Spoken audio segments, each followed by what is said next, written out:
নমস্কার সুপ্রিয় দর্শক, খবরের প্রথমেই সংবাদের শিরোনাম। আপনি যদি চ্যানেলে নতুন হয়ে থাকেন তাহলে অবশ্যই চ্যানেলটিকে সাবস্ক্রাইব করে রাখুন। কেমন থাকবে আজকের আবহাওয়া, কি বলছেন মৌসুম ভবন? আজকের আবহাওয়া বুলেটিনে জানা গিয়েছে 11টি রাজ্যের সতর্কতা জারি করল মৌসুম ভবন। দিল্লি বৃষ্টি বা উত্তরপ্রদেশে ঘন কুয়াশার সতর্কতা জারি আছে কিনা জেনে নিন আজকের লেটেস্ট আপডেট আবহাওয়ার পূর্বাভাস।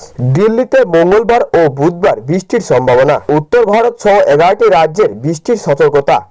উত্তরপ্রদেশে হালকা বৃষ্টি ও কুয়াশা হতে পারে। মহারাষ্ট্র ও কর্ণাটকের তাপমাত্রা বাড়ার সম্ভাবনা। দিনগুলি কিছুটা উষ্ণ।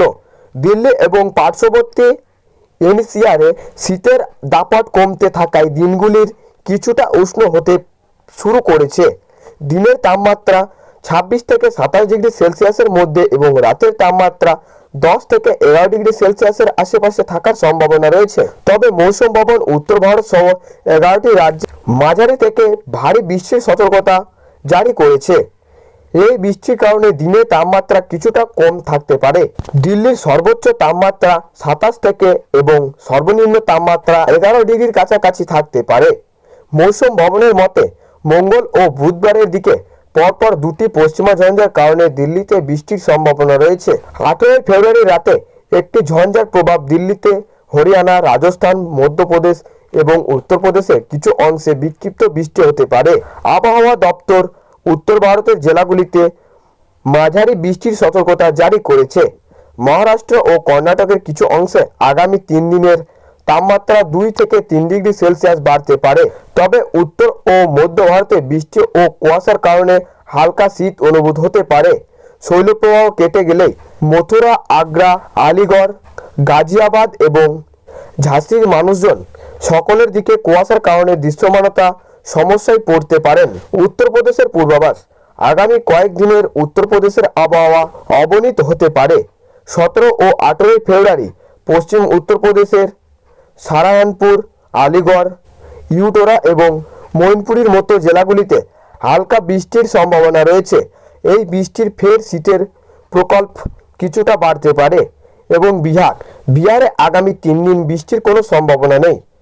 রাজধানী পাটান ও পার্শ্ববর্তী এলাকায় আকাশ আংশিক মেঘলা থাকতে পারে।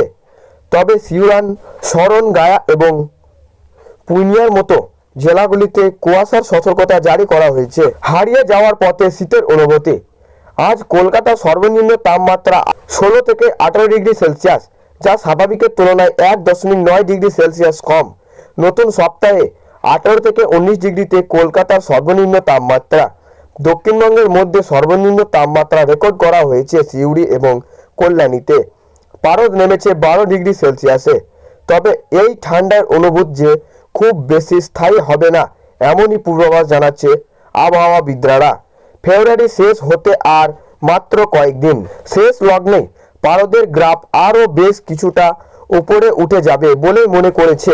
গত 24 ঘন্টায় পশ্চিমবঙ্গের বিভিন্ন অংশেই তাপমাত্রা উল্লেখযোগ্য পরিবর্তনে লক্ষ্য করা গিয়েছে। আবহাওয়া দপ্তর বলেছে 30 থেকে 31 ডিগ্রির পৌঁছাতে পারে আলিপুরের সর্বোচ্চ তাপমাত্রা। ইতিমধ্যে 30 ডিগ্রি ছুঁয়ে ফেলেছে পশ্চিমাঞ্চলের পারদ। শুধু দক্ষিণবঙ্গেই নয়, রোদের তেজ বাড়ছে উত্তরবঙ্গে। 30 ডিগ্রিতে পৌঁছে গিয়েছে জলপাইগুড়ির সর্বোচ্চ তাপমাত্রা। উত্তরবঙ্গের সমতলের এলাকায় সর্বোচ্চ তাপমাত্রা কম তাপমাত্রা ছিল পুন্ডিবাড়িতে। সেখানে পারদ নেমেছে 11.6 ডিগ্রি সেলসিয়াসে। তবে এখনও পাহাড়ি এলাকায় শীতের আমেজ সবচেয়ে বেশি। দার্জিলিং এসব সর্বনিম্ন তাপমাত্রা 5 থেকে 2 ডিগ্রি সেলসিয়াস। তবে দক্ষিণবঙ্গের ও উত্তরবঙ্গের দুই প্রশান্তেই কুয়াশার দাপট চলছে। এদিন সকালের দিকে রাজ্যের কিছু জেলায় হালকা থেকে মাঝারি কুয়াশা দেখা মিলেছে। দৃষ্টি সীমা ছিল 200 মিটার থেকে 1000 মিটারের মধ্যে। উত্তরবঙ্গের ক্ষেত্রে ভাল কুয়াশা দেখা মিলেছে। জলপাইগুড়ি, দার্জিলিং, কোচবিহার আগামী কয়েকদিন অবস্থা মোটের ওপর একই থাকবে বলেই মনে করা হয়েছে আবহাওয়াবিদরা। সর্বোচ্চ ও সর্বনিম্ন তাপমাত্রা বিশেষ কোনো হেরফের হবে না। তো সুপ্রিয় দর্শক, এই ছিল আজকের আবহাওয়া খবর। ভালো লাগলে লাইক করবেন এবং অবশ্যই চ্যানেলটিকে সাবস্ক্রাইব করে পাশের বেল আইকনটি টিপে প্রেস করে আমাদের সঙ্গে থাকবেন।